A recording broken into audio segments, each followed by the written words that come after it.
Well, there you have it, folks. The Reverend Shawn Harrison, not looking so much like a reverend anymore, guilty across the board on those gun charges, drug charges, and most importantly, the armed assault with intent to kill. That is really the attempted murder charge. That carries with it a 5 to 20 year in prison sentence. It should be noted in terms of sentencing, we believe that will happen later on. We'll cover that here on the program, so stay tuned on that. But let's talk a little bit more about this verdict. Joining me right now on set is Law and Crime trial analyst Jonna Spilbor. Jonna, great to see you. Good morning, Jesse. Are you surprised? Not even a little bit. Why? You know what I'm surprised about? I'm surprised it took the jury 6 hours. I would have thought it would have been shorter because remember in this trial, we had the victim in this case testified. He came across very credibly to me, so I'm assuming he probably came across very credibly to the jury, and he basically said, that's the guy who shot me in the face on a top count of attempted murder. I think it was very, very clear. Plus, we had that video. Now, the video didn't show facial features, so to speak, but you know, between the video and the victim's own testimony, this was almost a slam dunk. Well, maybe we could show that video where you're talking about there was a surveillance footage captured by, I think, a nearby gas station of what appeared to be the shooting. But it was very grainy. So I gotta say, I'm surprised. I didn't think that they were going to come back with not guilty for the gun charges and the drug charges, considering guns and drugs were found in his apartment. Right. But when you talk about whether or not he was the one who actually shot Luis Rodriguez, yes, you can believe the victim. Why not believe the victim? At the same point, there seemed to be inconsistencies in his statements about why he didn't alert police to Harrison in the first place. Looking at that grainy footage from that video surveillance footage, it's hard to tell if that is actually Harrison. But there was other evidence pinpointing him as well, including that he may or may, well, probably now we can say, hid those clothes that he wore during the shooting in his neighbor's storage bin. So that was a big part. That was a big focus of the prosecution. And also, remember, the victim had an explanation as to why he didn't come forward right away. And this was a case that was different from if you're walking down the street and a stranger pops out and tries to kill you, and then you're on the stand later, there could be, your eyewitness identification can be attacked. These two people had a relationship, and not for nothing, I don't think it was lost on the jury that this defendant was hiding in plain sight. He, claimed to be a preacher. He was the dean of a school, but then he would recruit these poor kids, these at-risk kids, to essentially be his drug mules. And the theory of this case is he shot him because the kid wasn't selling enough dope. I mean, he's not a likable defendant in anybody's eyes. He's no Walter White. He's no Walter White, ladies and gentlemen. I missed that show. Well, I think we all do. But here's what's going to happen. We are going to hopefully cover that sentencing hearing later for you today. What will Shawn Harrison be sentenced to, and will he become a preacher in prison? That becomes the next question. So we will cover more of that case in a little bit, but let's take a step back and focus on our main case of the program. We are going to Kansas. We are going to the Yesenia Sesmas case. This woman who is on trial for murdering a mother and stealing her baby. What we saw yesterday was the testimony of Guadalupe Noguera. This is the mother of the victim, Laura Abarca, and the grandmother of that baby, Sophia, who was 6 days old when she was allegedly kidnapped by the defendant. Listen very carefully to her testimony. This is when she explains the relationship between the defendant and the victim, because it was kind of unclear about how they knew each other. Also, listen very carefully to when she describes the questions that the defendant was asking the victim about the apartment complex, about whether or not she was going to be alone on the day of the shooting. This is a very interesting line of questioning. So this, again, is Guadalupe Noguera in the Laura Abarca case, but really it's called the Yesenia Sesmas case. Take a look.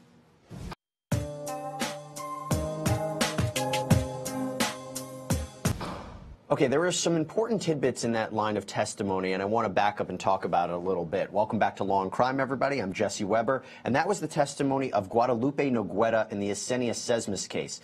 Ms. Sesmas is on trial for the murder of Laura Abarca, as well as the kidnapping of her baby, 6-day-old baby Sophia. It should be noted, baby Sophia is okay. She was rescued from Sesmas, but as we keep talking about it, we're showing you a picture of the mother and the daughter right there. That little girl is going to grow up without a mother. I want to talk about what Guadalupe Noguera just said. So let's bring back in Jonna Spilbor. If this is a case about the prosecution is saying this was a first-degree murder, that she planned this was premeditated. What did we just hear in there? Didn't we just hear a little bit that She shows up to Laura's apartment and is surprised to see Laura's mother, Guadalupe, there. Does that give you an indication that perhaps she was trying to commit that crime a day earlier? Or she's, casing the joint, so to speak. She's trying to figure out when she's going to have an unfettered opportunity to do what she intended to do. Now, I guess we're going to find out whether she simply intended to just kidnap a 6-day-old child, or whether she had intended to kill the mother and make the kidnapping that much easier for her. I'm sure her defense team will have something to say about that. But this, to me, this testimony puts the nail in the coffin that this act was definitely premeditated. Whether it was just supposed to be a kidnapping or a kidnapping and a murder, we'll see. Right, because she also said, oh, maybe I'll stop by tomorrow. So again, she's talking, this has happened the day before the shooting, and it's every word matters in this kind of case because you're trying to determine premeditation, and the defense is going back and forth with the definitions of premeditation and reckless and knowing, because their argument is, well, maybe she just showed up with the gun to threaten Laura, and the gun just accidentally went off. Jonna and I are going to talk more about that theory when we get back from this short break. Stay tuned.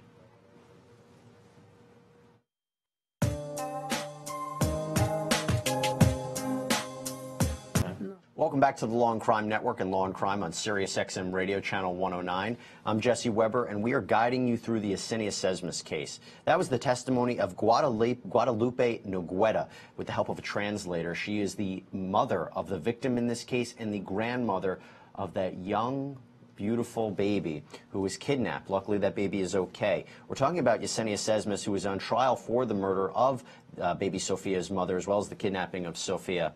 So here's what's interesting about this testimony, and I want to break it down here with Jonna Spilbor, Law&Crime trial analyst. Jonna, what did you take most from that testimony? Because it was kind of revealing about perhaps the intentions of this defendant. Well, not only are the intentions of the defendant, I think, debunked by this witness, but so is the actual theory that somehow there was this illegal adoption that was going to happen between the victim and the defendant. Explain that a little bit. All right, so if part of the theory of the defense, because I walked in here today and I said, Jesse, what's the defense? Yeah. Part of the theory of the defense is, wait a minute, the victim and the defendant had a prearrangement that the defendant was going to receive this baby willingly. The victim was going to give up this baby. Here you go. Here's the baby I just had 6 days ago, to raise as the defendant's own. Now, this grandmother, mother of the victim, just said, there was never any talk about that. Prosecution asked her specifically about that. Nobody ever discussed giving this baby away. And the jury's probably not seeing the pictures that we're seeing, but this did not look like a young mother who was about to hand over a child to somebody that she, I think, once worked with.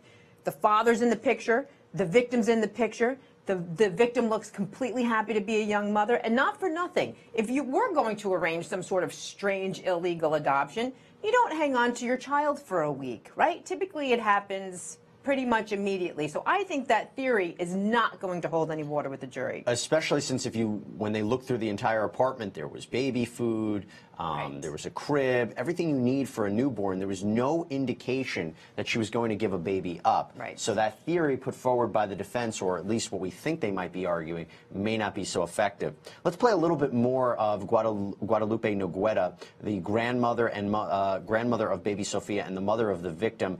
This is when she gets into what actually happened on the day of the shooting. Take a look.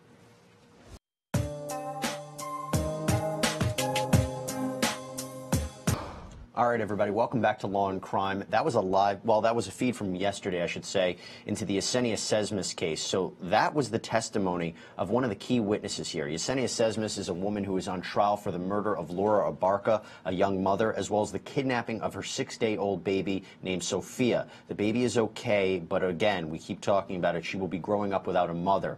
On the stand, it was Guadalupe Noguera. Think about how tough this is for her. She is the mother of Laura and the grandmother of baby Sophia, talking about what happened on the day of the shooting. Let's bring back in Jonna Spilbor. Really tough for her to be on the stand talking about her daughter being killed. Oh, but and her granddaughter being kidnapped. She is a rock. I'm actually really proud of the way she's delivering her testimony. And, the jury's probably riveted, because what the prosecution is very successfully doing right now is letting them know that there was no way this young mother was planning to give that baby away to anybody. She had the baby shower. She bought the crib. She had the diapers. She had the food. We see these happy pictures. Not sure if the jury's going to get to see them, but there was, and the grandmother, the grandmother of the baby, the mother of the victim, had no information whatsoever that her daughter was going to give away this child. And it's completely implausible. It's beyond there's just no truth to it whatsoever. I'm actually surprised that the defense is going to try to float that theory in the defense of this defendant. But, I don't think the jury's going to buy any of it. One of the things that we know that the jury doesn't know yet, but may know later in the trial, is that this was not the first attempt by Yesenia Sesmas to get a baby. So just to back up, the motive put forward by the prosecution is that Yesenia, the defendant, was pregnant. She had a miscarriage. People still thought that she was pregnant. She still had a bump. And she stole baby Sophia and passed her off as her own baby. But we know that at an earlier point, didn't she try to kidnap another woman's children? So there is a whole other incident very similar to the one here, except that fortunately, knock on wood, nobody died. She had attempted to kidnap another child. That mother fought. This defendant was arrested in that case. So I want to say it was about roughly 4 months prior to this case happening. The defendant was arrested in that case, was incarcerated, posted bail. The other interesting thing, we don't want to get too far into the weeds with this, but she posted bail, and then there was an issue that because she was not here legally, ICE should have or could have interfered, didn't. She got out. 4 months later, she committed this horrible murder kidnapping. That makes it additionally sad. Another weird thing to think about is that the victim and the defendant knew each other for about 8 years. They worked in the same restaurant. I wonder if they had if the victim or Manuel, the boyfriend, or even Guadalupe had any understanding that Yesenia was involved in that crime beforehand. Who knows? They may not have known. It definitely could have been something that was not highly publicized, at least in their circle. But who knows? We're trying to make sense of this case. We are waiting for the live feed in the Yesenia Sesmas case, and when we come back, we are going to play the testimony for you of Guadalupe, and this is really when she starts breaking down and talking about how can you say that my daughter wanted to give up her baby, and it gets very emotional. We'll be back in a minute.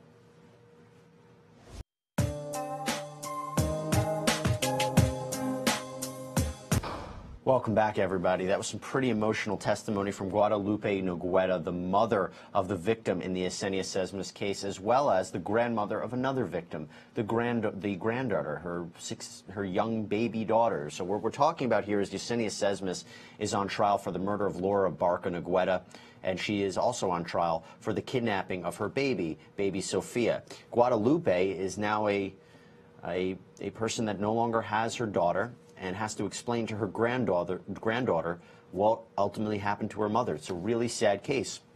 And in that particular clip, she's talking to the prosecution and saying, this idea that Laura, my daughter, had an agreement with the defendant to give up her baby is complete nonsense. How could you even think that? I'm back here with Law and Crime trial analyst Jonna Spilbor. How effective was that for the jury?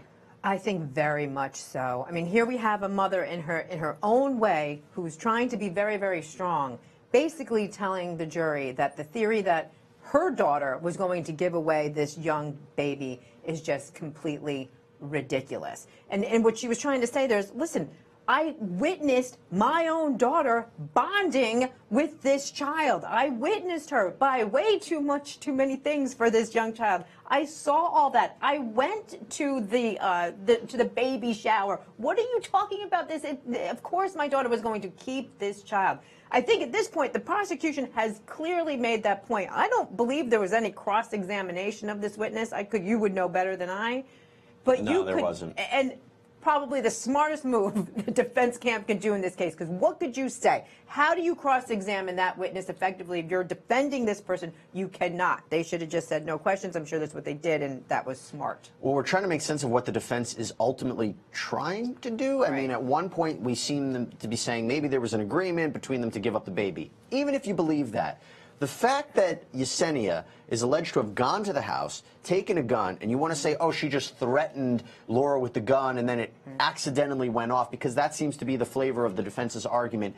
I don't see that being an effective strategy. I think it's completely implausible, Jesse. Look at it this way. So let's say, so the defense is floating that theory that there was this side agreement to hand over the child. Well, the facts, as the jury is going to get to know them, the fact that she went there with a gun, because they found the gun in her possession later, the fact that a woman was murdered and the baby was taken, and look, if you go over there to visit, or even if you went over there to voluntarily take the baby, let's give her the benefit of that doubt, even though it's completely not true. Somebody gets shot accidentally, you call the police. Now, I know the theory is going to be, oh, you can't call the police because she was here illegally. Well, she was here illegally and got arrested 4 months earlier and bailed herself out of jail. So I don't know if that would flow either. I think all in all, when you take the entire defense like that, maybe it's all they have, but it really stinks, and I don't see it flying. Well, we have to talk about how they ultimately tracked Yesenia, and one of the interesting ways is what was seen by Guadalupe Noguera, and what was also seen by neighbors outside this apartment complex. One of the things that tied Yesenia to this crime was what she was driving. We're going to play some of the testimony of Guadalupe Noguera talking about this black truck that was being driven by the defendant. Take a look.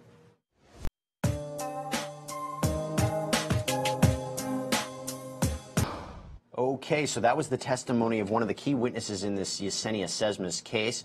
This was Guadalupe Noguera, the mother of the victim and the grandmother of her granddaughter, baby Sophia. Yesenia Sesmas, again, just to recap, is on trial for the murder of a young mother named Laura Abarca Noguera, as well as the kidnapping of her baby Sophia. A really disturbing case. It should be noted, I have to keep mentioning it, that baby Sophia is okay. She was recovered. But now, I'm here again with Jonna Spilbor. We're learning a little bit more about how investigators tracked Yesenia. And that's the most interesting thing, the fact that this baby was rescued. So what do we know about this black truck? So the black truck was apparently there when the witness that we just saw on the stand was there. So she either had help or she drove it there herself or what have you. The interesting part of this story to me is how law enforcement somehow, using social media, found a picture of the truck, connecting it to this defendant, and then ran some sort of check and realized that this truck had been moved to, ultimately, Texas. And that's how they finally came to find this particular defendant. And there was a neighbor, Lacey Webb, we're about to play her testimony as well. She saw this black truck.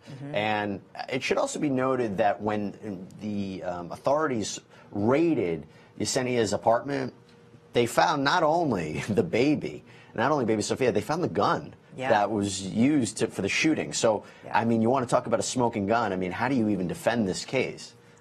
Exactly. That's why I'm almost surprised that we are having a trial here, because the only small ounce of redemption that this defendant might have is that she does have a history. I mean, she miscarried. She lost a child. Okay, that does not excuse, that does not give any sort of defense to killing and then kidnapping a baby. But I have to wonder, as a woman, whether that affected her mentally somehow, and whether that would play into the defense. Maybe that would be the only thing that could successfully play into some sort of defense here. Not a complete defense to murder, not a complete defense to kidnapping, but give the jury something about this defendant that's not completely abhorrent, because they don't have anything right now. Well, we'll talk about that in a minute, about whether or not there's no insanity defense in Kansas, but perhaps there's another avenue by which she should go for. So here's what we're going to do right now. This is some more of the this is a new testimony of Lacey Webb, a neighbor of the victim. She's about to testify about what she saw that she thought was maybe a little unusual. Take a look.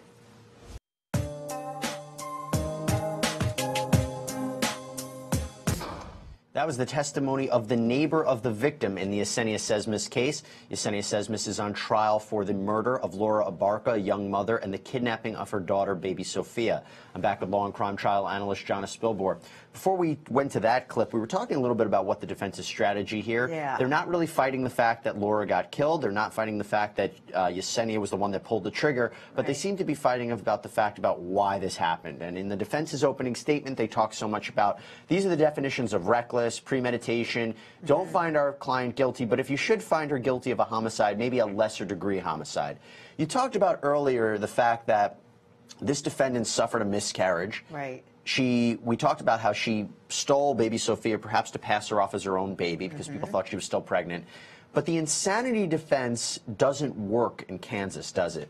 No, apparently they don't have an insanity defense, but they will allow some sort of mental defect to be presented in an effort, as you said, to sort of mitigate this top charge into something less than premeditated murder. And you and I were also talking off air a little while earlier. I was questioning why wouldn't the felony murder rule apply, which totally takes away the necessity of intent, right? When somebody dies in the commission of a violent felony, the felony murder rule applies.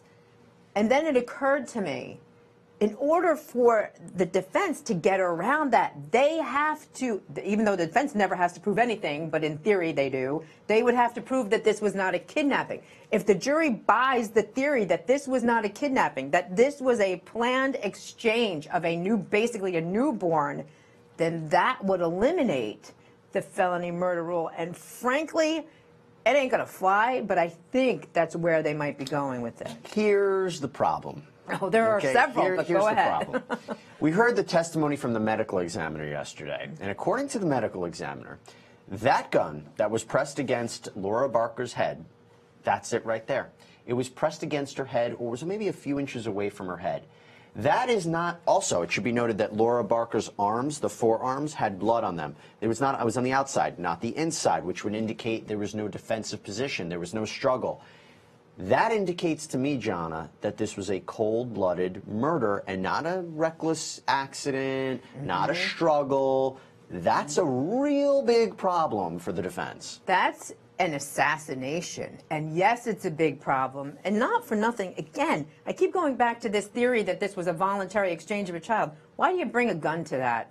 Why would you bring a gun to that? You would never do that. And again, I'm just surprised at this whole defense theory. Yeah, it's something that we're trying to figure out here, because the defense, we talked about it yesterday in their opening statement, they didn't look too happy to be there. They looked like they wanted to be anywhere else, but that's not fair to say. We're looking at it from an outside perspective. And we'll have to see what their strategy ultimately is. Now, again, we are waiting for the live feed in the Yesenia Sesmas case. As soon as we have it, we'll make sure to bring it to you. But we'll be back in a minute. We have a lot more to discuss. Stay tuned.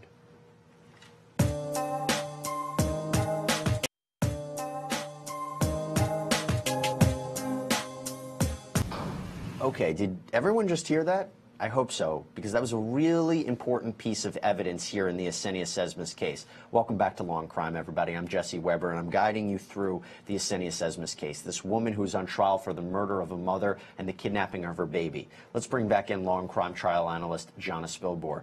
What did we just learn from Lacey Webb? We learned that she saw someone. Yeah. She saw someone right around the time of the shooting. Who did she see? She saw a, quote, young woman that we are all presuming, is the defendant in this case. And what the prosecution is really achieving here right now is they are connecting all of the dots fairly seamlessly to prevent the defense from being able to say, well, okay, so somebody shot this victim, but maybe it wasn't our client. We now know from these two witnesses that the defendant was at the house the day before this victim ended up dead, and now we have her in the apartment the day of. That's pretty compelling testimony. Okay, we're going to continue playing Lacey Webb. This is when she talks about how this woman, who may or may not be Yesenia Sesmas, looked at her. And what kind of look did she give her? Let's listen in.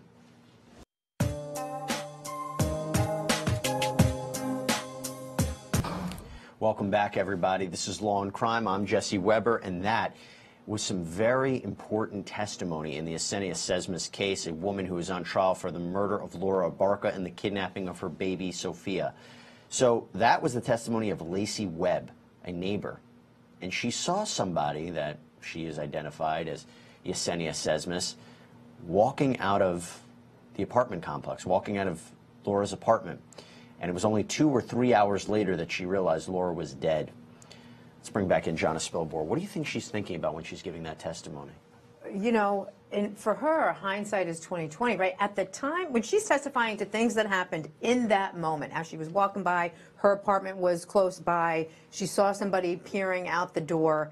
At that time, she had no idea, at the time, that there had been a murder. She had no clue. Since then, obviously, she was able to put those pieces together. And there was one question asked by the prosecution that was objectionable. It didn't get an objection. It should have. And that was when the prosecution said to this witness, all right, well, she was looking at you through the door, yes. Well, what did she appear to be looking at you for? How was she looking at you? And the witness said, she was looking at me as if she didn't expect me to or if I wasn't supposed to be there. Now, that was objectionable because really it's non-responsive, and that's really her opinion. But what the witness could have said was, she appeared to have a surprised look on her face. Everybody knows what a surprised look is. She could have done that instead. I don't like hating on any attorneys. You never know. But I'm curious what the defense's strategy here. Do you think they ultimately will put Yesenia on the stand? Now, I thought about that. Technically, they should. In order for their defense theory to be viable, the jury would have to hear from this person. However, because I personally don't think the defense theory is viable at all, it would be a mistake to put this person on the stand because it's just not going to happen. Have you seen cases before where there's overwhelming evidence against a defendant, looks like first-degree murder, looks like a planned, calculated murder, but when the defendant gets on the stand and explains that this was either self-defense or an accident, it sways a jury? I've never seen it sway a jury. And in fact, this is apples and oranges, but if anybody, do you remember the Jodi Arias case? Yeah, of course. She brutally murdered somebody. She slaughtered a man.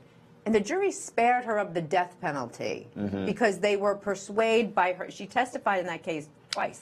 Well, we'll have to see, and that's what we'll do. We'll wait and see what ultimately happens in this case. Jonna, stand by. We're going to take a quick break, and when we come back, there's a lot more to discuss in the Yesenia Sesmas case.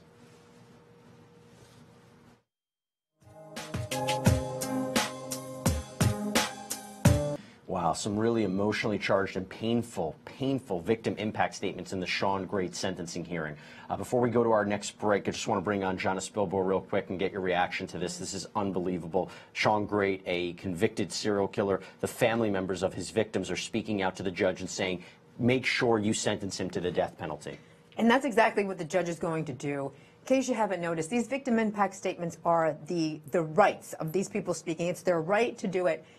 Often they're speaking to the defendant here himself as opposed to explaining to the judge what they want done. It's very cathartic. It's a way for them to hopefully have peace at the end of the day. I'm sure this judge made up his mind before the first victim stood up. This is very impactful. Let's take a quick break. We'll be right back in this case.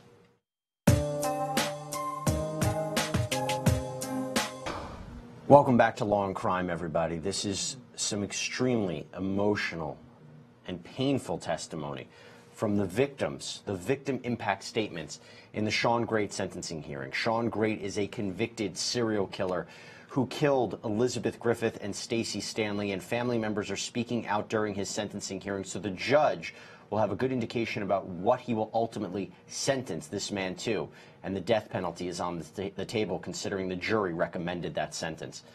Let's bring in finally our guest, Jonna Spilbor, who is going to unfortunately be leaving us in a little bit. But Jonna, final thoughts on this. What do you think the judge will ultimately do? The judge already knows that he's going to impose the death penalty, and this procedure right here is really, hopefully, helping all of these family members and all of these friends come to grips and get their final say to the person who snuffed out their loved one. The one word that is coming to mind as everybody stands up here today is courage. Each and every one of them is a courageous hero. I applaud them. This is a really sad morning for them, but I really do applaud them. And real quick, just what is going to happen if he gets sentenced to death? He doesn't get killed tomorrow, right? Oh, no. He could remain on death row for 20 years if he decides to exercise his automatic appeals, or he could forego those, and it's still going to take many, many years, but it will not be tomorrow. I love what this witness said. She said, you know what? I hope you try to kill somebody and they get to you first because you're going to save taxpayers a whole lot of money. Yeah, you keep hearing these you can only imagine. They want 5 minutes in a room with him, and they're basically saying, send him to prison. He'll get the justice that he deserves there. And you're seeing the family members of both Elizabeth and Stacey. They're wearing shirts that say hashtag Stanley Strong, hashtag Griffith Strong. Really, really remarkable testimony. Right. Jonna, thank you so much for joining us. We loved having you on. Always a pleasure. I'll see you Monday, Jess. See you Monday. So here's what we're going to do. We are going to go for a quick break. We'll be right back.